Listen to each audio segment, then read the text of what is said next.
Vamos a dar inicio formalmente a este nuevo ciclo de charlas Voces de la Democracia organizado por Faro de la Universidad del Desarrollo. Para quienes no conocen Faro, Faro es un centro de humanidades y ciencias sociales que fue creado el año 2022 con el propósito de influir tanto a nivel de nuestra universidad. Tenemos cursos de pregrado, cursos de extensión, diplomados y también el magíster en filosofía, política y economía que está en su segunda edición, pero también para influir en la sociedad. ¿Y en base a qué principios? En base a los principios que sustentan una sociedad libre y el fortalecimiento de la democracia.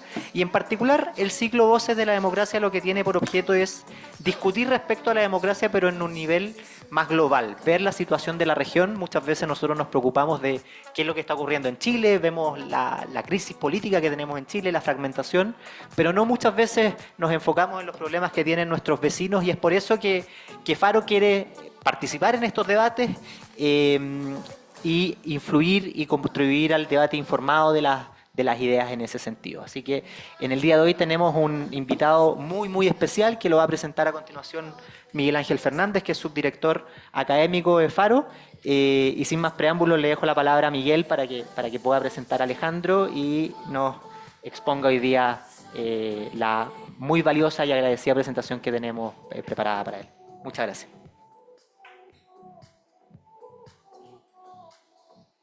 Buenos días a todos, gracias por estar con nosotros el día de hoy. Tengo el gusto de presentar a alguien que viene desde el otro lado de la cordillera. Probablemente lo más importante que decir de él es que hincha de Boca.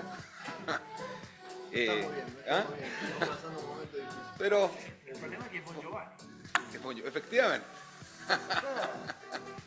¿No es cierto? Un abogado, magíster en Derecho y Ciencia y Economía, magíster en Ciencia Política, directo desde Santa Fe.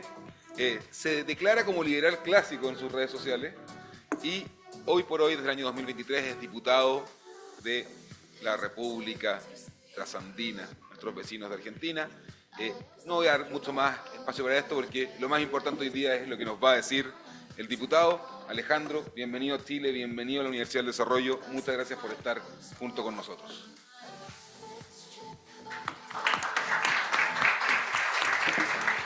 Gracias. Muchas gracias, Miguel. Che, qué vergüenza hablar enfrente de la ruleta. Bueno, muchas gracias por la invitación, me esto. Me honra mucho la invitación. Pretendo dar un pantallazo de qué es lo que está pasando en Argentina, que por varios motivos está llamando la atención. Es la primera vez que llamamos la atención por algo que no es malo. Sacando lo futbolístico, hacía mucho que Argentina no llamaba la atención por algo que al menos es auspicioso. Después, igual, ustedes me dirán si lo ven así o no, y me interesa mucho que me hagan preguntas y cuestionamientos al respecto. Quiero explicar lo que está pasando hoy en Argentina, pero primero para eso, y perdonen, voy a tener que hacer una muy breve repaso histórico del 2001 al 2024, porque es difícil entender a Milei sin algunos factores. Uno de ellos es el 2001.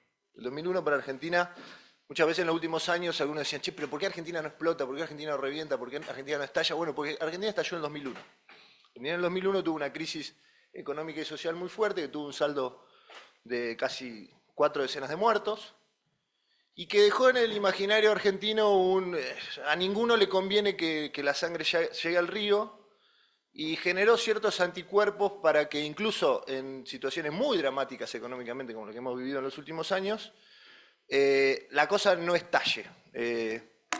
Los grupos de presión o los grupos de interés, paradójicamente, sirvieron como amortiguadores para que la cosa no llegue a estallidos recientes, como el que vivieron ustedes, digamos. Nosotros lo pasamos en 2001. En 2001 colapsó el sistema político, colapsó el sistema económico, 5 presidentes en una semana, nadie tenía legitimidad social, nadie tenía legitimidad política.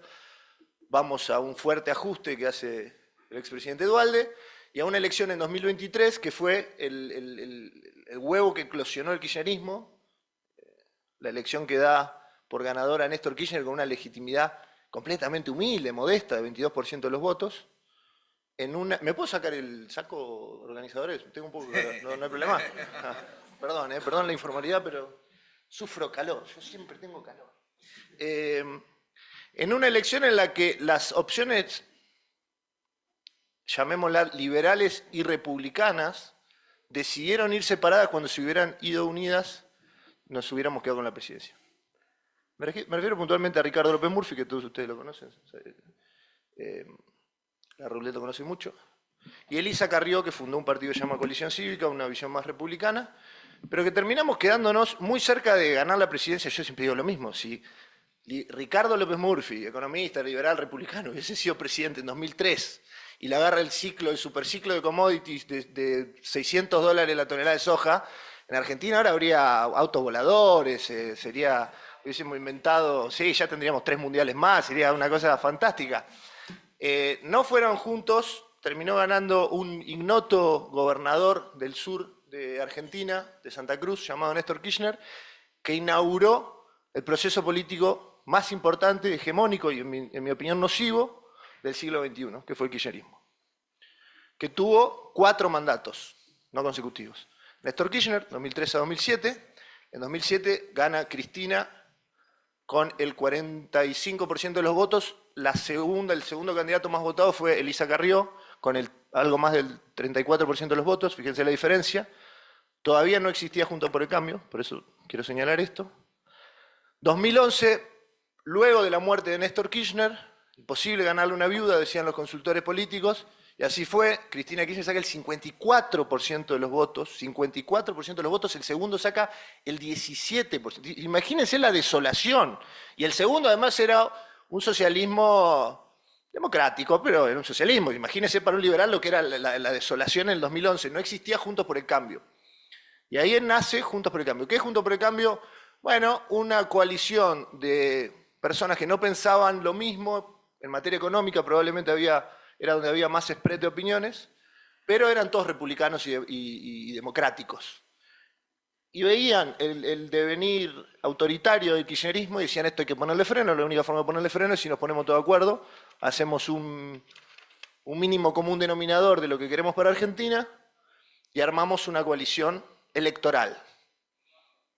Se forma Juntos por el Cambio, en 2015 Mauricio Macri termina ganándole la presidencia a Daniel Scioli por 160.000 votos, o sea, 2 estadios monumentales, nada más, o sea, pega el palo y sale, tuvimos mucha suerte. Y lo que había sido una coalición exitosa en lo electoral, termina siendo una coalición bastante deficitaria como coalición de gobierno. ¿Por qué? Porque porque una vez en el gobierno, uno quería ir para Mar del Plata, otro quería ir para Córdoba, era muy difícil ponerse de acuerdo. Había un ala más económicamente más ortodoxa, una ala bastante heterodoxa, que termina siendo la que logra supremacía en el gobierno en materia económica. Y Juntos por el Cambio, con el presidente Macri, hace un gobierno discreto. Yo creo que puso muchos temas en la mesa que no estaban, encaró muchas reformas que eran correctas, que era propicio encararlas, pero la verdad que se queda a mitad de camino. Por falta de audacia, quizá, porque la sociedad tampoco demandaba o permitía lo que sí le está permitiendo el presidente Milei. Por falta de convencimiento también, porque adentro, intestinamente, tenías muchos referentes políticos que no creían en el mercado con el mismo ahínco que creían otros. La cuestión es que Macri permite, si se quiere, que vuelva un kirchnerismo mejorador. Porque también le podemos decir, bueno, gracias a que Juntos por el Cambio gobernó, el kirchnerismo tuvo que disfrazarse de otra cosa para volver al gobierno. Y una cuestión no menor en Argentina. No menor, digo. En los papeles es poca cosa, pero para la historia de Argentina no es menor. Terminó el gobierno, y fíjense con lo poquito y lo modesto que es el resultado. Digo, logró terminar el gobierno, parecía que no iba a pasar. En Argentina un gobierno no peronista no terminaba el gobierno, no cumplía su mandato constitucional desde 1929. Entonces, quizá ese miedo recurrente de no terminar, de irte antes del helicóptero, en Argentina se usa la metáfora del helicóptero como te vas a ir antes, porque de la Rúa, el presidente de la Rúa en la crisis de 2001, no sé si alguno vio esa imagen tristísima del helicóptero que se va desde Casa Rosada, ¿no? Y a Macri le hacían helicópteros de cartón y lo ponían todo el tiempo Le andaban con el helicóptero de cartón dando vueltas por la Casa Rosada. Entonces quizá ese freno de mano de decir, bueno, lo que no nos puede pasar es que nos vayamos antes, lo que no nos puede pasar es que la gente organizada espontáneamente nos termine echando del gobierno, ofició como freno de mano a algunas políticas públicas. Pero bueno, Macri termina el mandato, compite por renovar otro mandato constitucional con Alberto Fernández, que era como un kirchnerista vegetariano, era bien visto por el Círculo Rojo. El Círculo Rojo, no sé cómo es, el establishment, digamos, político, empresarial, periodístico en Argentina. Cristina, la verdad que hace una jugada, es un ámbito de dama, hay una cosa medio extraña de correrse a la vicepresidencia, pero ser la presidenta de facto. Para las cosas buenas, para las cosas malas era Alberto. Pero es una jugada que la verdad que dio resultados, sorprendió bastante, dio resultados. Y terminó ganando Alberto Fernández, que fue casi, hoy te lo dicen incluso desde el peronismo hasta la izquierda, hasta la derecha, hasta el centro, uno de los peores presidentes que tuvo la democracia argentina. Hay un consenso, en Argentina no hay consenso, bueno, sobre que Alberto Fernández fue uno de los peores, salvo Alberto Fernández, te lo dicen prácticamente todos los argentinos.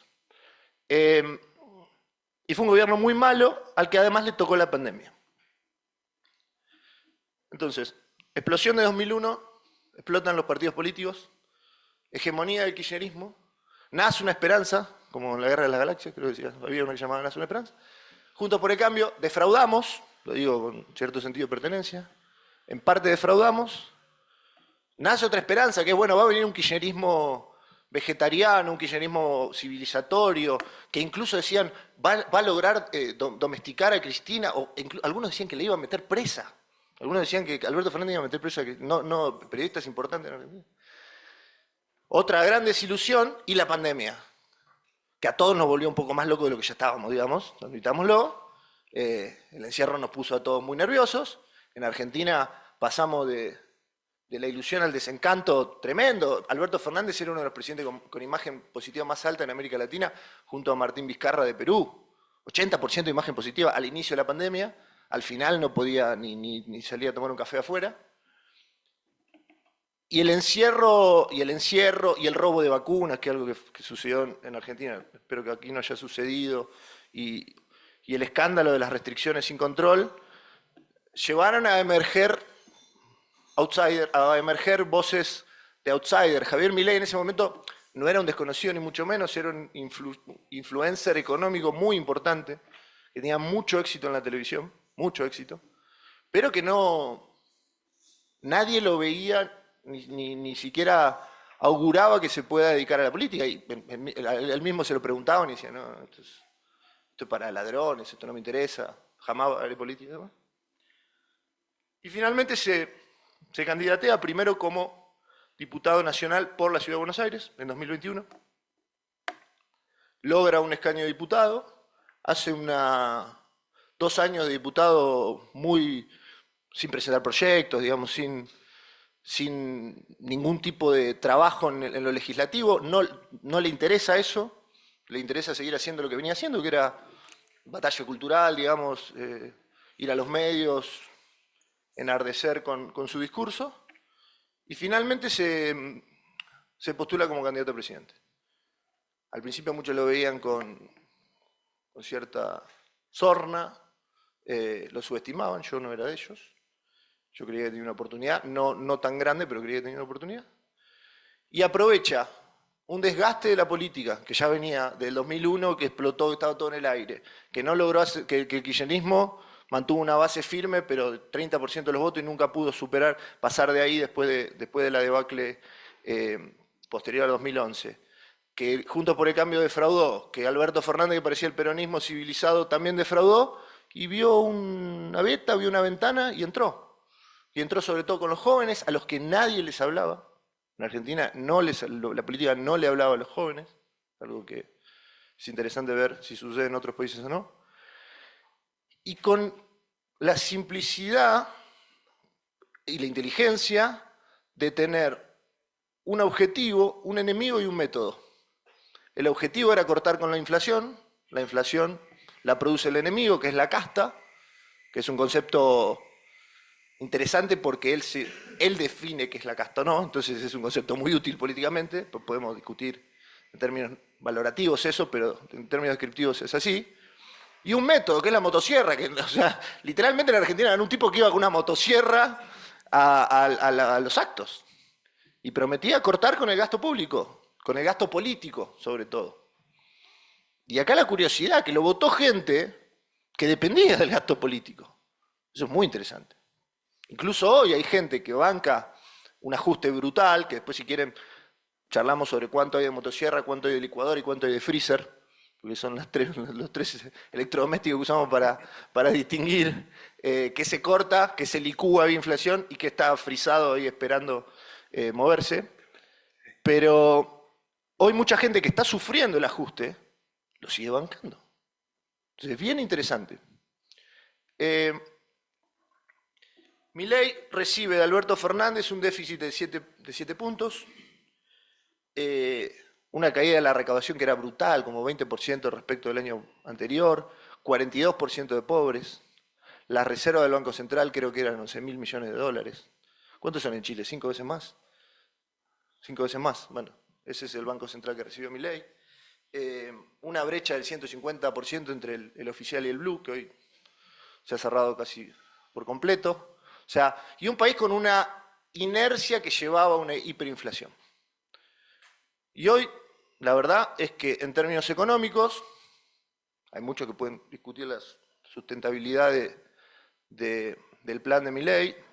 No me siento autorizado para tanto, puedo dar alguna opinión, pero lo cierto es que le ha puesto un freno de mano a la emisión, muy fuerte, a costa también de una recesión que estamos sufriendo, que es muy fuerte, y que puede que sea más prolongada de lo que esperamos. Pero, viste, you have only one job. Él llegó con un solo mandato, tengo que terminar con la inflación, y no le importa demasiado el resto. Y algunos están preocupados por eso y otros me dicen, eso es lo que va a hacer que triunfe. Te lo voy a contar como una confidencia. Un expresidente, no voy a decir cuál, me dice el otro día, Milei no es normal y por eso le va a ir bien. Y le digo, ¿cómo es eso? Me dice, Alejandro, ¿vos tenés abuelos? Sí, bueno, si vos tenés abuelo, viene tu abuelo y te dice, che, la licuación en la jubilación ya no hace que no me pueda comprar la mitad de los remedios, hace que no me pueda comprar un remedio. Y a vos viene tu abuelo y te dice eso, y como funcionario público te tiemblan las rodillas. Y viene tu amigo y te dice, che, yo tengo restaurante y no entra nadie. Y vos todavía no me subiste la luz y me la vas a subir el mes que viene. O sea, me estás fundiendo, no me va a alcanzar para mandar a mis hijos al colegio, que encima me lo estás aumentando. Y te dicen eso y te tiemblan las rodillas. A Milei no le importa nada de eso. Es una opinión de alguien, no estoy diciendo que sea así, pero la opinión de este expresidente dice, a Milei no le importa nada de eso. A Milei le importa ver que la inflación, ver el Excel, y no tiembla. Tiene acelerador y freno. Cada tanto puede pisar un poquito el freno. Lo que no tiene es volante. Y me quedé pensando y dice, bueno, eso es lo que va a hacer que triunfe. Otros dicen que eso es lo que va a hacer que le vaya mal. Yo por la duda no me quiero jugar, pero me veo más inclinado a pensar que le va a ir bien que le va a ir mal. Sobre todo por lo que veo buenos índices de popularidad en medio de un ajuste feroz. Porque lo que está viviendo la Argentina hoy es un ajuste feroz. Sueldos congelados, tarifas en aumento, las jubilaciones pulverizadas, los empleados del sector público hechos pelota. Bueno, lo que decía, motosierra, licuadora y freezer. Motosierra cortó los fondos discrecionales a las provincias. Las provincias no están recibiendo un peso en un país federal como es Argentina. Motosierra, el empleo público, gracias a la ley que aprobamos esta semana, le va a dar mucho margen para poner empleo público a disponibilidad. Después, si quieren, hacemos un zoom en la ley base que se aprobó esta semana, que para mí es un muy buen paso en el sentido correcto. Motosierra es la obra pública. La obra pública en Argentina es cero. Con todo el efecto en actividad económica que representa la obra pública. Cero es hoy. Licuadora, jubilados y empleados públicos. Todos. No hay presupuesto en Argentina, seguimos con el presupuesto del año pasado, así que estamos dejando que la inflación licúe. Y después freezer, que es sobre todo tarifas, que algunas se dejaron correr, pero siguen estando frisadas y en algún momento se van a soltar. Y los argentinos vamos a pagar el gas y la luz lo que sale, o más cerca de lo que sale. Con esos 3 electrodomésticos está haciendo un freno brutal a la actividad económica, pero uno ve la inflación y se está desplomando. Y lo extraño, de nuevo, es que la imagen del presidente no se desploma. No se desploma como se está desplomando la actividad económica, como se está desplomando el bolsillo de las familias argentinas. Una explicación es porque Milei hoy camina solo el ring. Es un boxeador que camina solo, no hay nadie enfrente. No hay un político enfrente legitimado. Pero ni de mi partido, que es el PRO, ni del radicalismo, no hay ninguno que tenga estatura y legitimidad para ponerse al frente del presidente. Cuando el gobierno sufre algún problema, es porque de caminar el ring solo cada tanto se pega una piña en la cara porque se aburre.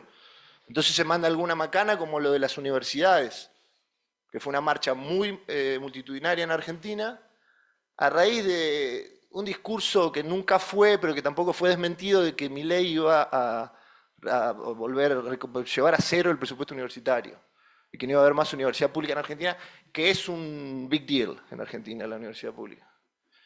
Entonces, si las elecciones fueran hoy, las ganaría Milei. Y si fuesen a fin de año, probablemente él también las ganaría Milei, porque cuesta mucho establecer un candidato, por más que hoy esos tiempos se han acortado. Y ni siquiera hay outsiders legitimados. O sea, no sé, Lali, la chica que canta, digo, eso tiene enfrente hoy Milei. Que igual, ojo, ¿no? Porque después que surge un influencer que termina siendo presidente, quizá el próximo sea una cantante de trap o de algo así. Entonces, ¿qué es Milei? Por supuesto es un outsider, y en un mundo donde los outsiders suelen venir de izquierda, o de extrema derecha, como uno puede ver en algunos países de Europa, yo la verdad que estoy bastante contento con el outsider que nos tocó.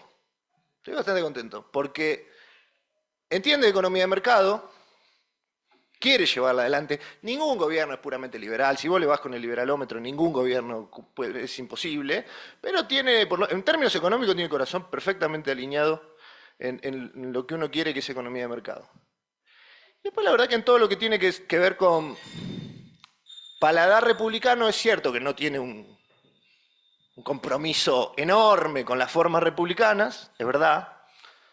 También es cierto que en Argentina hay anticuerpos para eso. Entonces no me preocupa. Y tampoco ha planteado leyes o iniciativas que busquen erosionar la libertad de prensa, la división de poderes. Sí es cierto que hay un aroma, hay respeto por las formas, eso es verdad. También es cierto que los economistas, acá debe haber muchos economistas, los economistas son un poco más de solo la cuestión económica y no prestarle tanta atención a las formas. Pero nos ha tocado un outsider que, voy a ser extremo, que tolera las formas republicanas y al mismo tiempo que desea que Argentina tenga algo parecido a una economía de mercado, una economía con impuestos razonables, abierta al mundo. Así que yo estoy relativamente contento.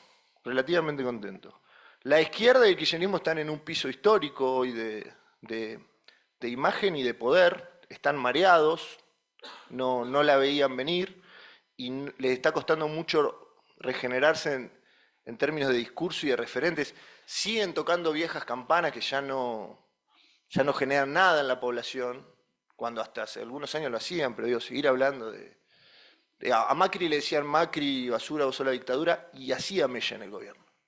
A Milei le dicen eso y a nadie le importa, digo. Y a los jóvenes hoy tampoco le importa que lo quieran enfrascar en una pelea de los 70. Hay una pulsión de Milei, sí, que me preocupa un poco, que es, por momentos no queda claro si le importa más el discurso que la reforma.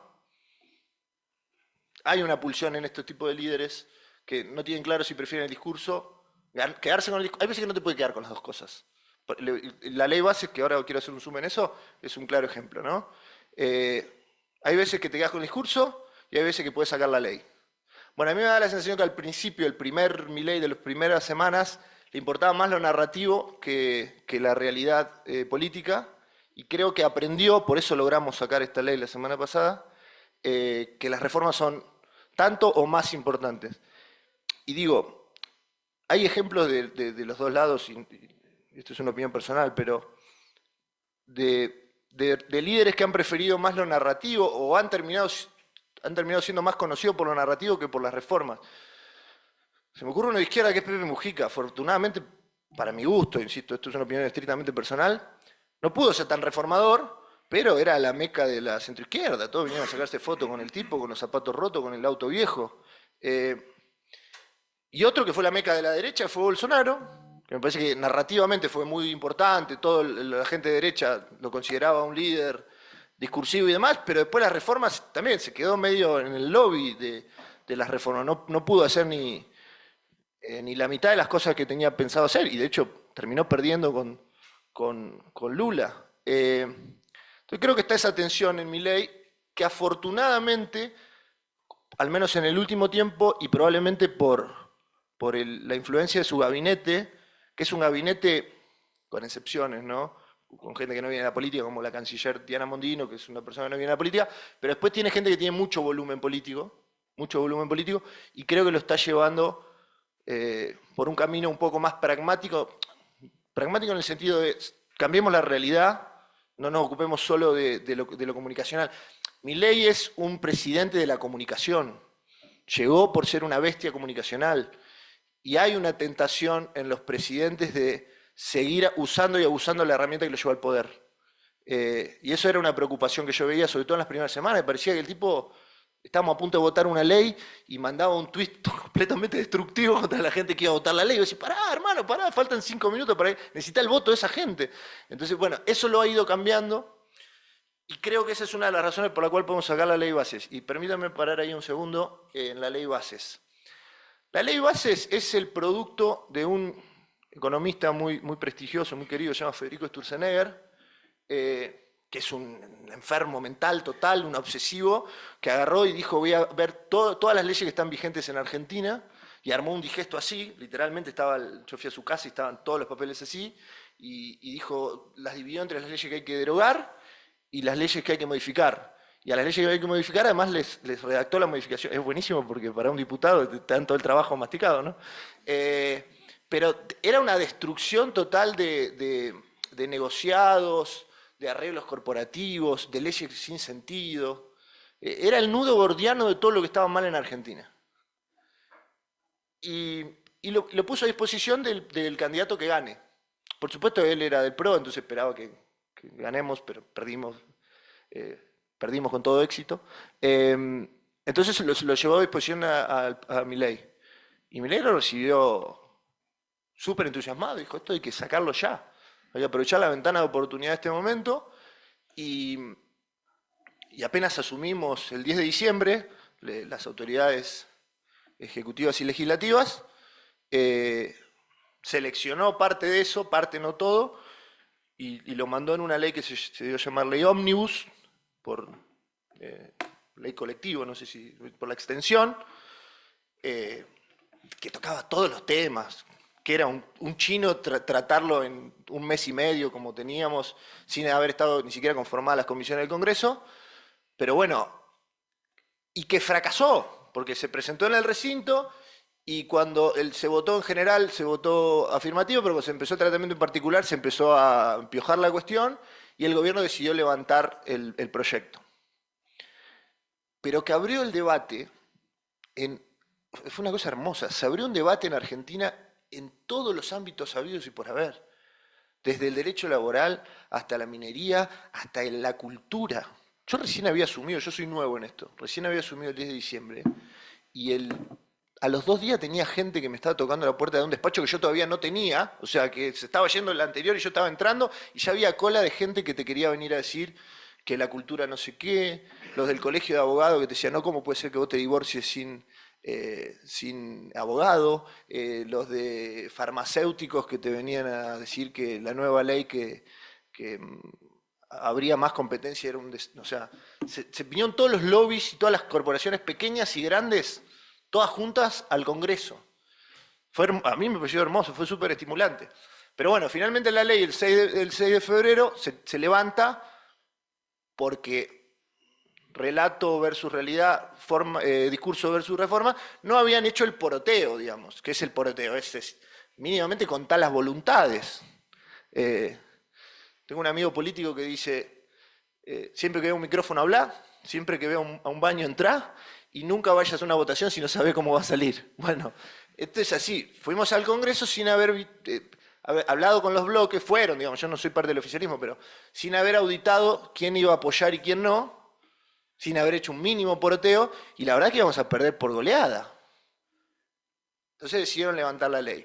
A partir de ahí hicieron política, empezaron a buscar consenso, a unar voluntades, y lamentablemente hay un trade-off entre intensidad de reformas y cantidad de gente que está dispuesta a apoyarla, y fuimos a una ley bases que votamos afirmativamente esta semana, en una sesión maratónica, mucho más modesta, muchísimo más modesta, de menor alcance respecto a temas, pero muy buena para Argentina, muy buena para Argentina, que crea incentivos para que el mercado energético haya más jugadores privados y con mejores condiciones, que tiene una reformita liberal, que no es la reforma liberal que me hubiera gustado, pero es una buena reforma liberal, que creo que va a generar un fogonazo de empleo importante, que es algo que Argentina necesita, que tiene el RIGI, que es un régimen para grandes inversiones, que va a hacer que se activen inversiones grandes en el país en breve, que tiene también algunas facultades, porque ahí está un problema político, algunas facultades delegadas al presidente.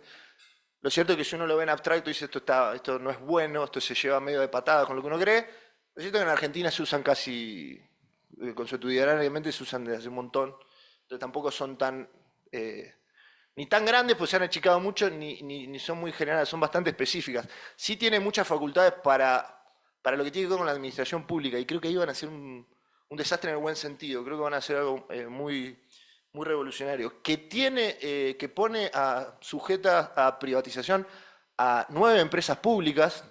En febrero eran 40, ojalá hubiesen sido 40, ahora son 9, pero por lo menos son 9, digo, se aprobó que sean 9. Todavía falta el Senado, yo creo que en el Senado igual se va a aprobar las leyes. Pero entonces digo, se dio un paso muy importante para liberalizar el mercado, para fomentar, incluso en una recesión, a que haya más productividad y empleo, y para bajar costos del Estado. Tanto de empresas públicas, en muchos casos deficitarias, como de empleo público que pasa a disposición. Entonces fue un paso importante. Y además fue un paso importante porque mi ley necesitaba aprobar una ley. Este gobierno necesitaba aprobar una ley, cualquier ley. Pero necesitaba mostrar a inversores, al fondo, a la opinión pública, que no es ya solamente un economista que grita, que le da para adelante, sino que es un economista que grita, que le da para adelante, que tiene 40 diputados y que pudo sacar una ley en un Congreso de 257.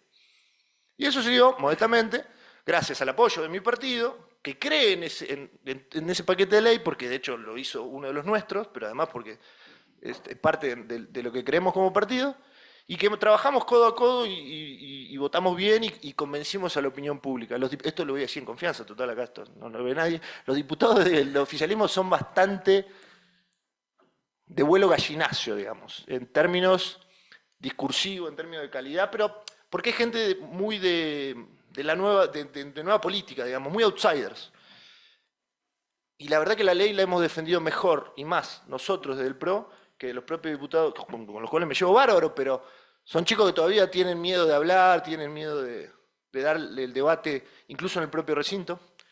Así que logramos empujar algo que para mí va a ser un primer mojón, un primer hito de una Argentina que creo que va en el camino adecuado. Yo la verdad que estoy muy entusiasmado,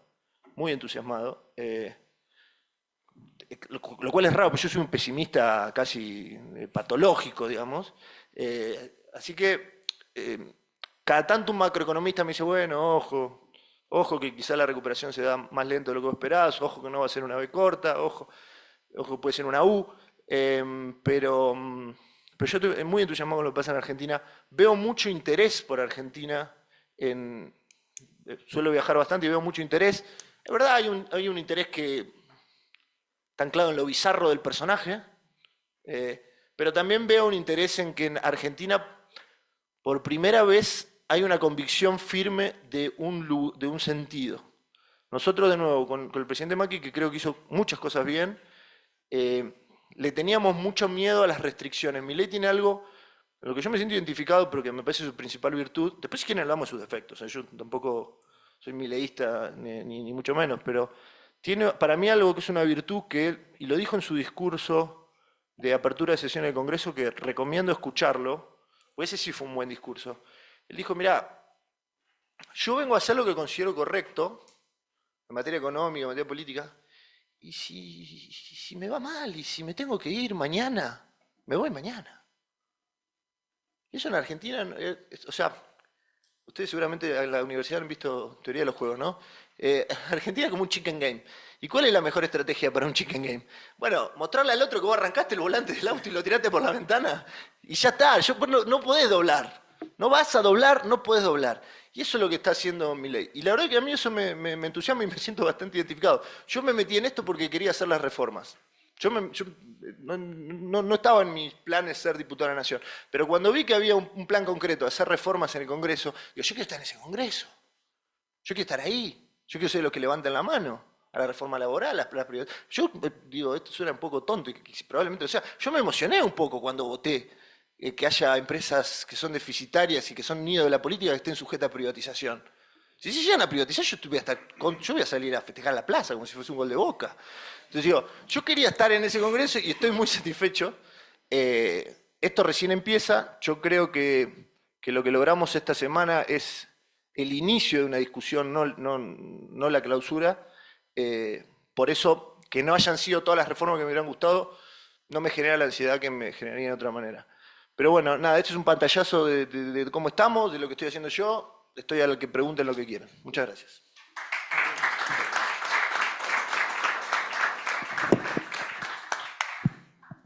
Muchas gracias, Alejandro. Muy entretenida, muy didáctica, aparte pasamos en 40 minutos por 30 años de historia de Argentina. Y quiero dejar abiertas las preguntas por si alguien quiere comenzar a interpelar al diputado, ¿no es cierto? Sobre la situación actual, sobre el proceso que ha visto. Y como veo tan entusiasmado, Cristian, le voy a dar a él la palabra inmediatamente. Qué miedo.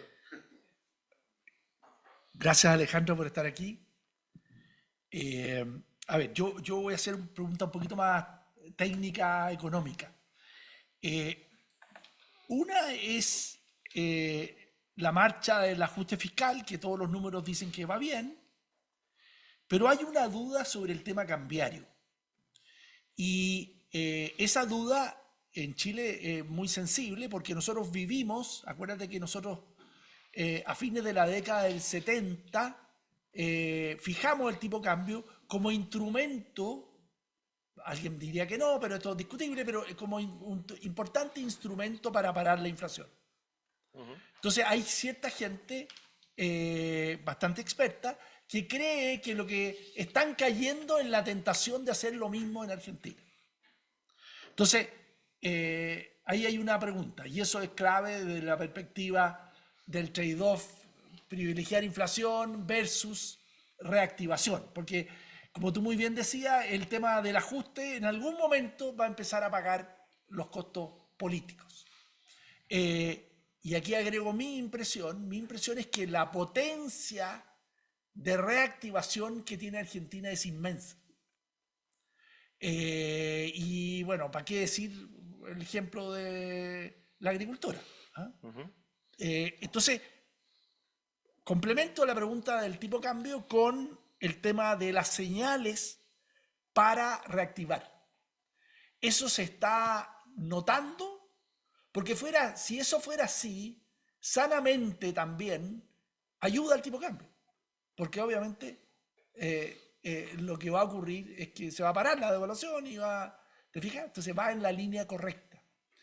Pero en el paquete, en esa ley de base que te emociona, ¿qué cosas hay desde la perspectiva de mover a los animal spirits? Porque está bien, te emocionas con la privatización,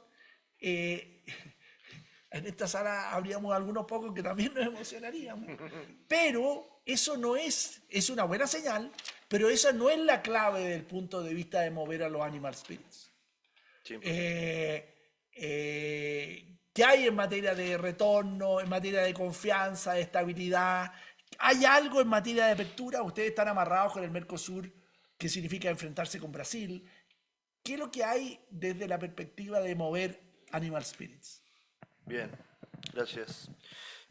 Mira, cuando hablo de que cada tanto me cae una gota de pesimismo, va por ahí. Yo, sin ser economista, trabajo todo el tiempo con economistas y hoy está la biblioteca media dividida, ¿no? Tenés muy buenos economistas de probos y de nuestra visión ideológica, o sea, que quieren que al gobierno le vaya bien de verdad, que están entusiasmados, y otros que dicen, che, primer error del gobierno de Milei, ¿por qué no liberó el tipo de cambio de entrada?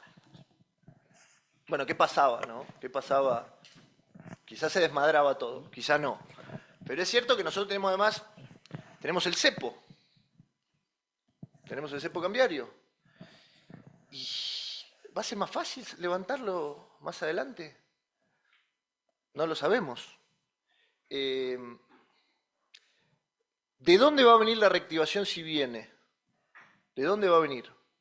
¿De una super cosecha, que además hay buenas perspectivas que se dé? Bueno, ¿alcanza para la super reactivación?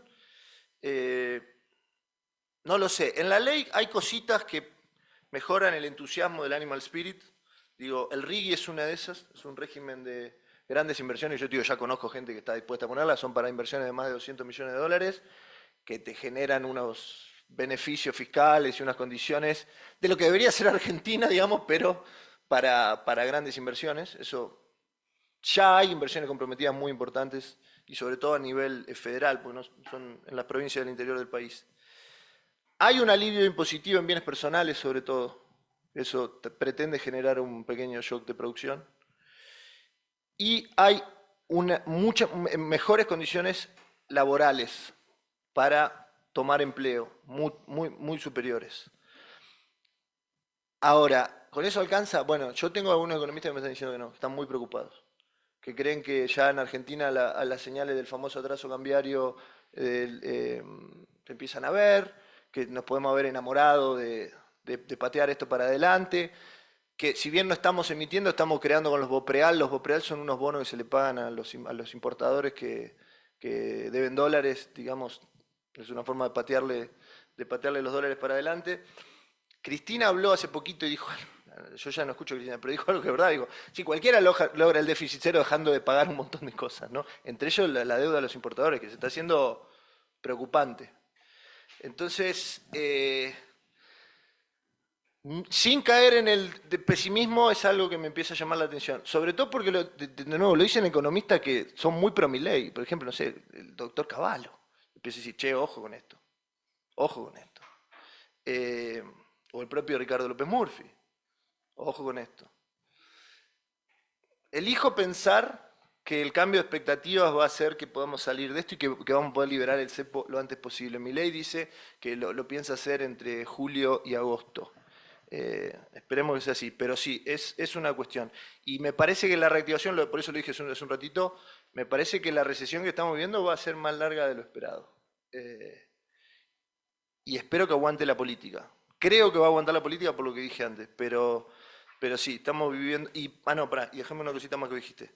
Esa es otra materia pendiente, lo del Mercosur. Ahí he tenido charlas con Diana, la voy a haber hecho la semana que viene. Ahí no está claro, todavía no han dado una hoja de ruta muy clara de qué es lo que queremos hacer en materia de comercio exterior. Si queremos seguir atados a ese engendro, bueno, no quiero ser muy crítico del Mercosur, pero me parece que dificulta más de lo que sirve, digamos. Esas son dos cuotas pendientes. Y lo de la reactivación vamos a verlo. Yo creo que al final del día las expectativas van a hacer que... Lo que pasa es que con Macri nos quemamos diciendo que iba a haber una lluvia de inversiones por solo efecto de expectativas. El famoso segundo semestre no fue mal, nunca vinieron esas inversiones, nunca llegaron a apaciguar la economía argentina, entonces uno no lo quiere decir, pero yo firmemente creo que sí, creo que va a haber no sé si una lluvia de inversiones, pero por lo menos una llovizna de inversiones bastante grande que van a ayudar a que quizá no sea la B corta de la que habla Milei habla de una B corta, pero sí a que después de un rebote fuerte, pero sí a que después de un tiempo de recesión podamos salir. Alejandro, oye, una cosa te iba a preguntar. Yo creo que hasta ahora, ¿van 3 meses del gobierno? ¿3 meses? Sí, 4. Ya. Como la gran lección para la centroderecha chilena, y quizás para otras centroderechas del mundo, digamos, es que cuando tú llegas al gobierno, tienes que tratar de hacer todo al tiro, decimos en Chile. O sea, todo en el momento máximo poder del gobierno, mandar una ley como la ley de base o la ley ómnibus. Eso es lo que nosotros no hemos hecho. Nosotros participamos en el gobierno de Sebastián Piñera, Cristian participó en los dos, yo en el primero, digamos, pero uno siempre llega al gobierno y después dice, bueno, podemos hacer las cosas, pero al final después no salen porque la popularidad del gobierno va cambiando, suceden otras cosas, estallido social en Chile, terremoto en el gobierno 1, etc. Entonces, en el fondo, yo me doy cuenta por lo que tú dices, que esto casi fue una casualidad, en el sentido de que pues yo pensaba, bueno, Milei tenía todo hecho, todo listo, tenía la ley preparada. En absoluto. Tú dices que no, que llegó como, bueno, ya con la narrativa, pero después veremos qué hacemos, y que estaba este economista que tenía todo esto hecho. Pero eso fue finalmente la clave. Entonces, ¿qué piensas tú porque si yo miro en retrospectiva, el gobierno de Macri o el gobierno de Piñera, se debió haber hecho algo así. O sea, se debió los primeros meses de gobierno haber hecho una especie de ladrillo de todas las cosas que hay que cambiar en Chile.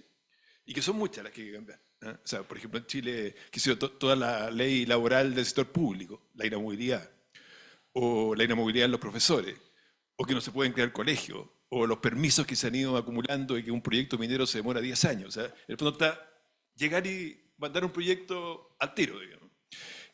¿Tú qué piensas? Mira hoy día esto.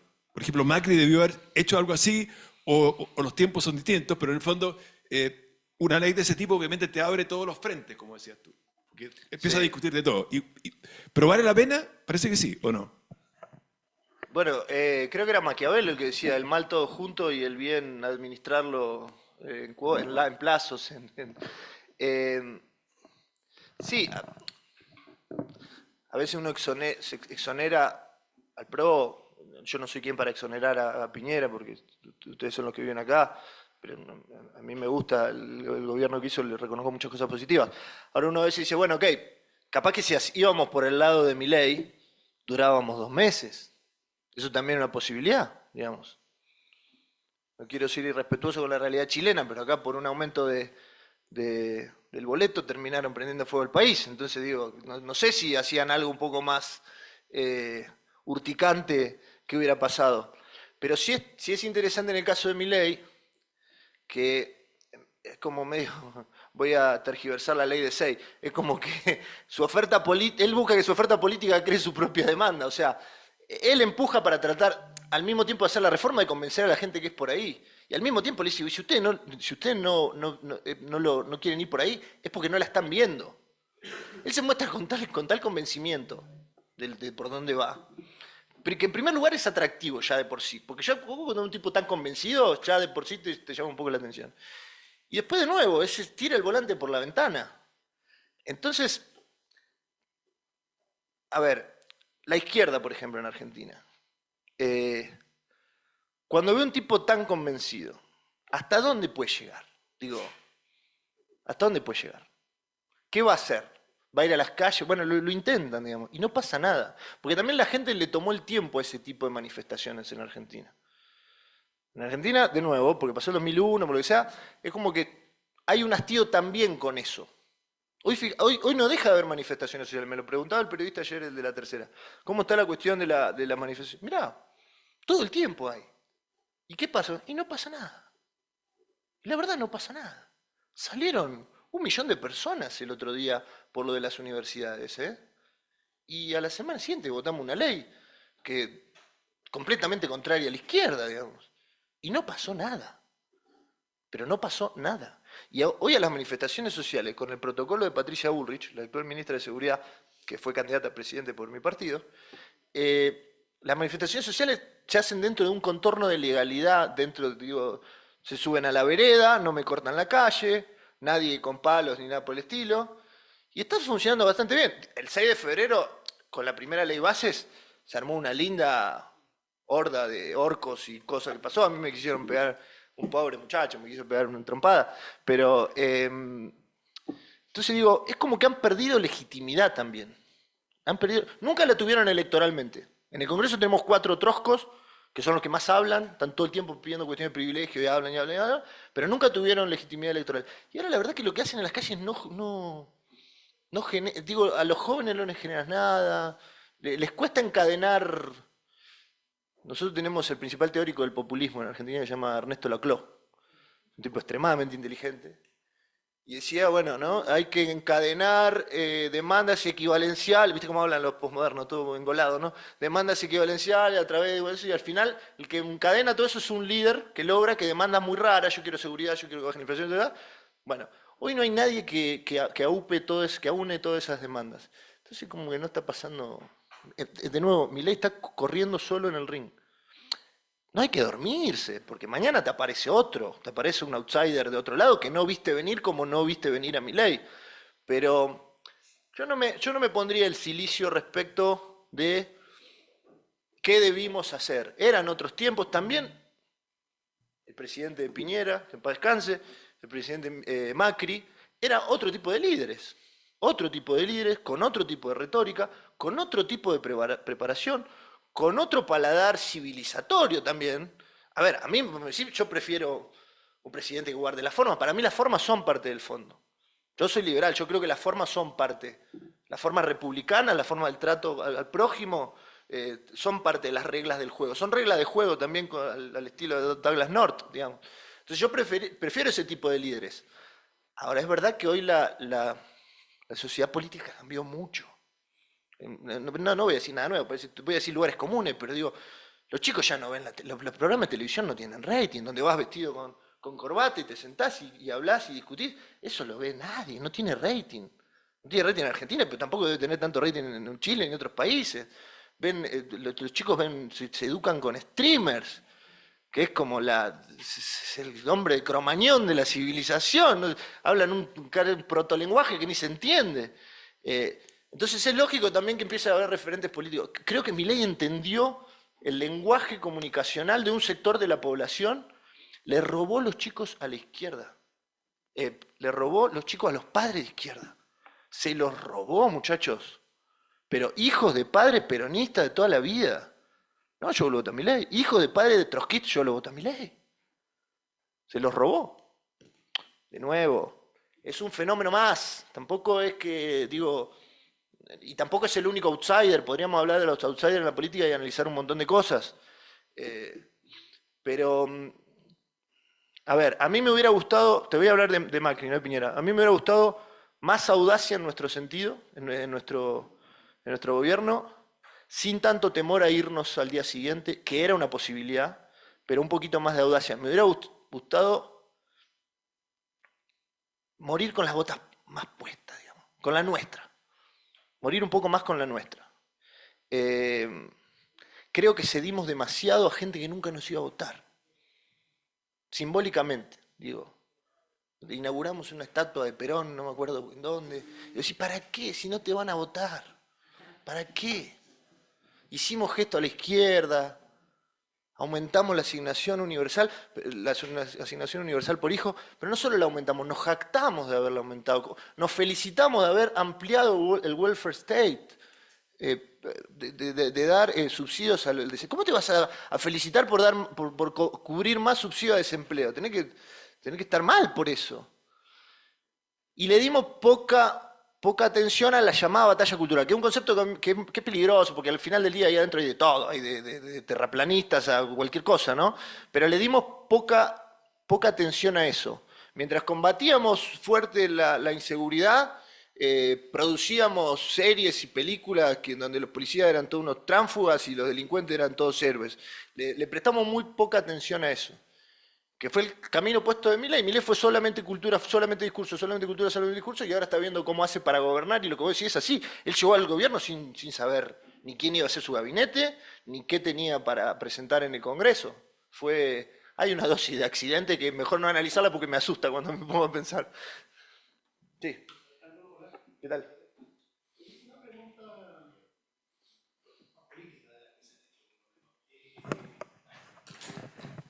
¿Cuáles son las roles para tu partido, para el PRO, en la relación con el mundo de Milei? Porque él depende bastante para su... Gracias. Él depende bastante para sus reformas de los votos de ustedes, y ya lo vimos esta semana. Pero ustedes no van a estar disponibles para cualquier cosa ahí. Entonces, ¿hay algún tipo de frontera que ustedes no estén dispuestos a traspasar en las que acometa, digamos, Milei? Y una segunda pregunta que es más difícil probablemente de responder es, ustedes son un pueblo de poca paciencia. Es decir, el argentino se aburre pronto. Y por lo tanto, ¿cuál es el deadline que tú, al menos con tu mirada y conocimiento de la realidad política y de la sociedad argentina, le ves al proceso? Es decir, si los resultados no empiezan a acompañar a Milei, ¿a partir de cuándo la cosa se va a complicar? Excelente pregunta, las dos muy desafiantes, sobre todo la segunda. Empiezo por la primera. El PRO hoy está en un desafío muy importante, incluso por su subsistencia, digamos. No es que va a desaparecer, pero porque no tenga un rol que cumplir. Porque no tenga un rol que cumplir. Eso puede ser un gran problema. Vos tenés un problema de referentes. Hoy tenés por un lado al expresidente Mauricio Macri, que asume formalmente la presidencia del PRO este miércoles.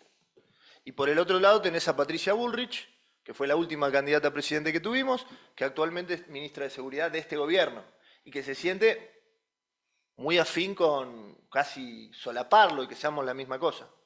Macri no está tan distante de eso, no cree que haya que fusionarse, sí cree que hay que hacer una coalición electoral de cara al año que viene.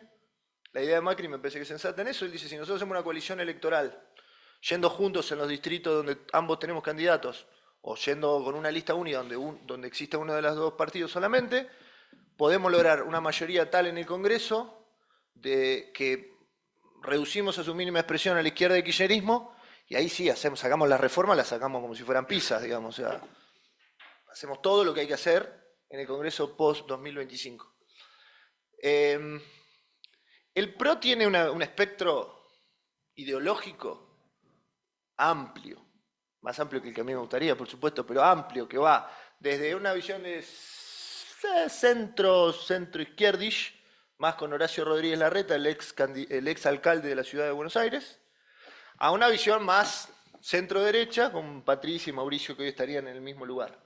Y en el medio tenés un abanico de dirigentes muy anclados a la realidad de la región o de la provincia que se trate, porque el PRO tiene, hoy, Junto por el Cambio, tiene 3 gobernadores y tiene intendentes, senadores. Por eso tampoco tendría sentido fusionarse con Milei. Paréntesis. Todo lo que está haciendo Milei, yo se paso, lo está haciendo con 3 intendentes de poblaciones de 10.000 habitantes, con 0 gobernadores, en un país federal como en Argentina, donde los gobernadores pesan mucho. Entonces, el PRO tiene el desafío, primero, para mi gusto, de qué rol va a cumplir. ¿Quiénes somos? ¿Qué ofrecemos? Yo tengo mi visión de qué debería ser el PRO, que se la digo a todos los que puedo, y todavía no he prosperado, digamos, pero yo veo 2 tipos de avión en la pista, ambos con un solo motor. El republicanismo con mucha desconfianza sobre la economía del mercado, que es la Unión Cívica Radical o la coalición cívica de Elisa Carrió, y un fundamentalismo ortodoxo económico liberal, pero con desconfianza de las formas republicanas, como es el partido del presidente Milei.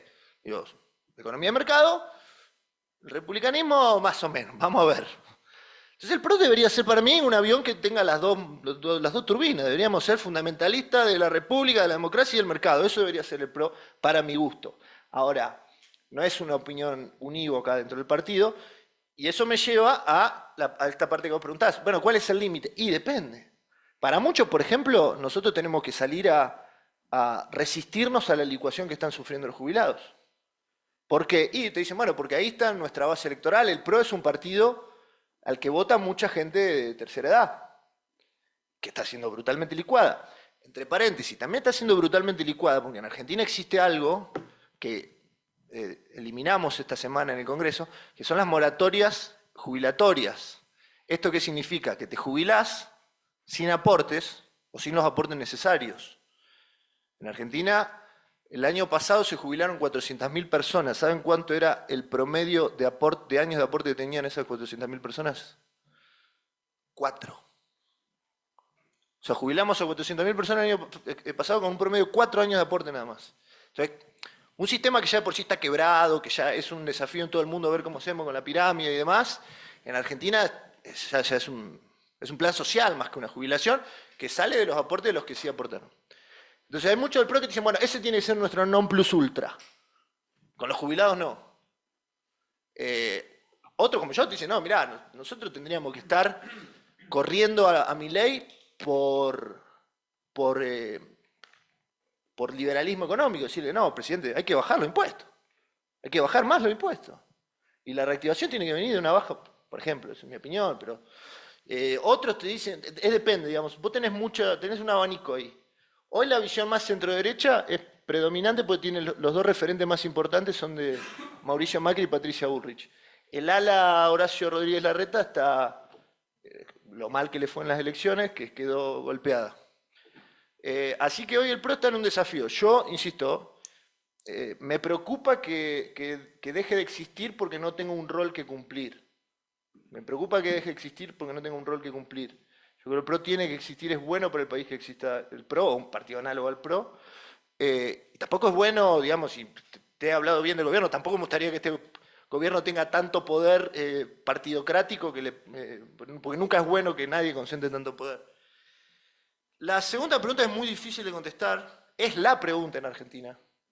Hoy casi todos los programas de televisión están discutiendo esto. Primero, ¿cómo es que la gente aguanta? Y segundo, esto que vos decís, ¿y hasta cuándo aguanta? Porque lo que estamos viendo es bien raro, ¿eh?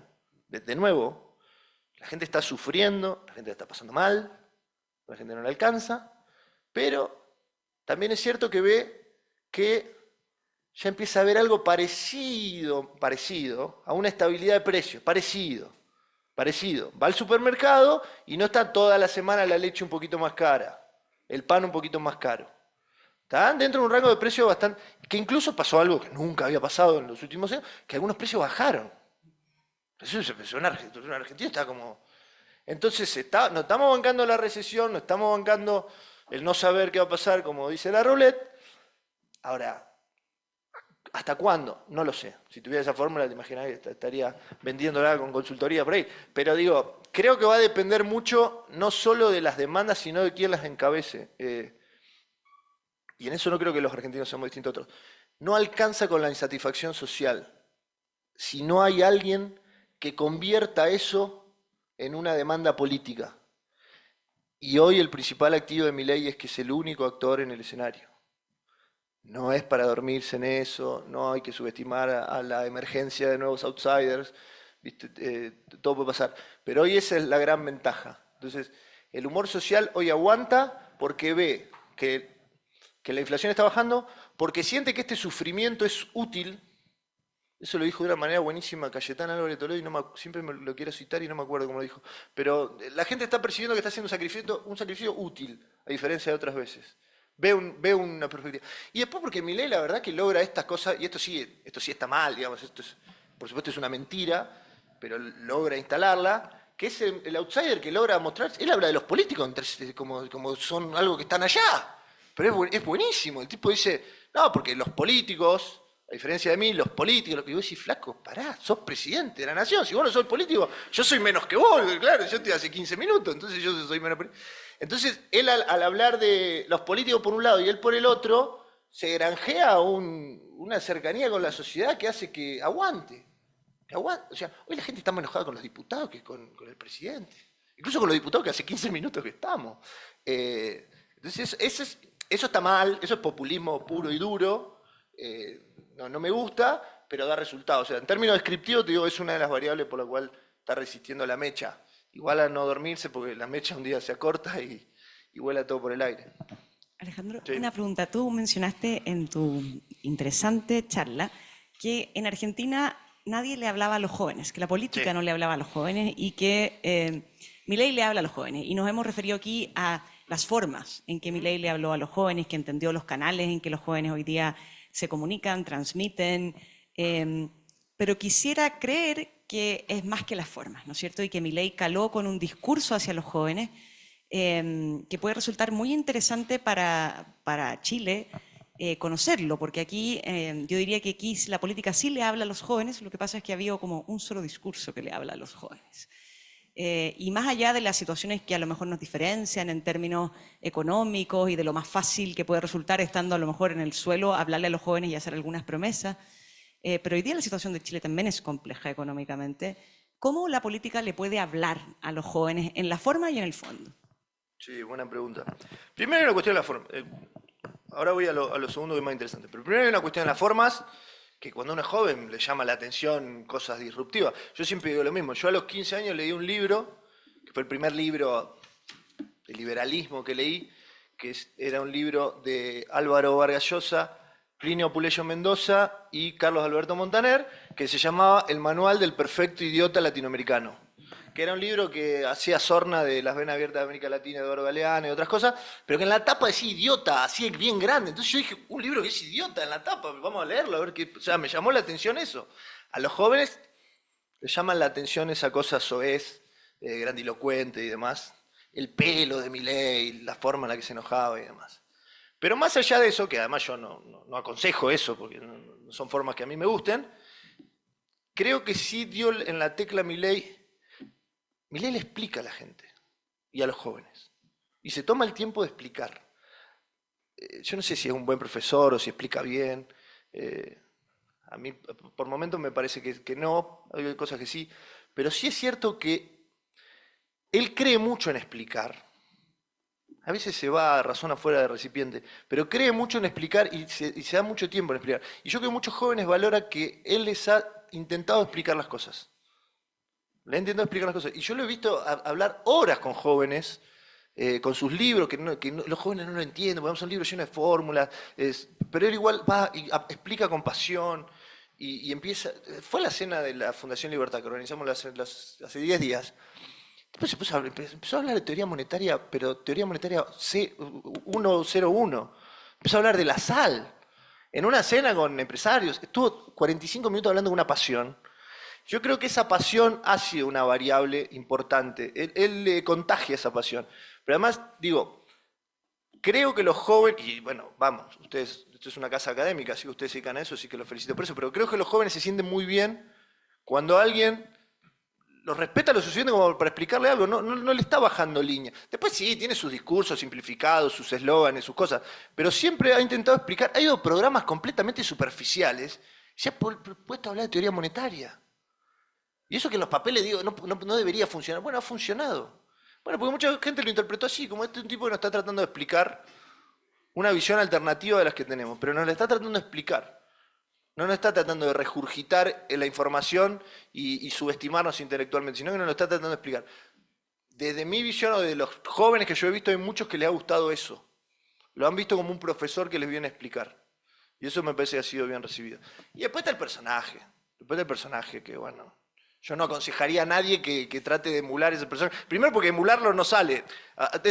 Yo lo conozco a Milei hace mucho tiempo, tuve mis momentos que éramos más o menos amigos, el momento que yo pasé a ser una basura comunista, no sé qué, y el momento en el que nos reconciliamos y así, porque les decía, no hay nada de Milei que sea ficticio, O sea, no hay nada impostado, no hay nada. El tipo es todo lo que ven, y eso también es algo valorable. No solo en los jóvenes, en la política en general. Hoy la autenticidad garpa, paga.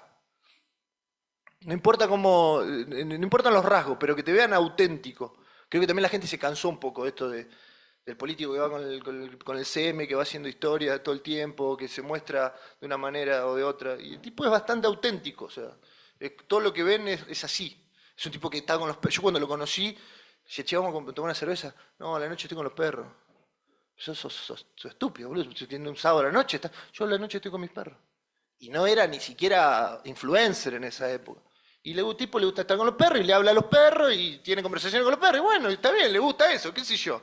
Entonces no cambió y se vestía así, se viste raro, como si tuviera 2 camperas nada más en todo el club, y tiene esas relaciones con muy poquita gente, y se enoja por todo. Yo la primera discusión que tuve con él fue por ópera.